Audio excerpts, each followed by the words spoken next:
जमशेदपुर आबकारी विभाग सिद्धगोड़ा थाना टोठा रेना बाबोडी लाल भट्टा रे मिटन इलीगल विदेशी परवा मिनी फैक्ट्री को नामका।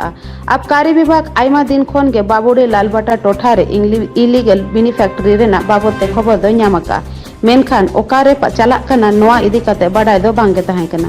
आबकारी विभाग तेहन छापा अभियान चलाव कते ओना इलीगल फैक्ट्री को पांते नामका। आबकारी विभाग ओना इलीगल फैक्ट्री रे 17 पेटी परवा बोतले नामका। साथे परवा बनाव रेना लगा कान आयमा सामान को होको नामका। मेनखान नित हबिज ओना इलीगल फैक्ट्री मामला रे ओकोय हो बांग को अरेस्ट अकात पा। ओनाते बार बार मिटे के कथा कुकली रकाब कना जे इलीगल परवा फैक्ट्री दो ओकोया कना चे विभाग बड़ाई कते हो उनिया उपरुम दे उकुइया।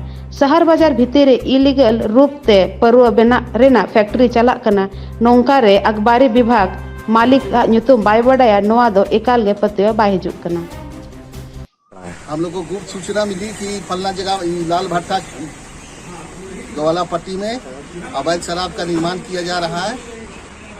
सहायक आयुक्त के निर्देशानुसार सदल बल के साथ छापामारी किया और 17 पेटी बना हुआ अवैध विदेशी शराब बरामद किया। तो लगता है 1 लाख के आसपास का होगा।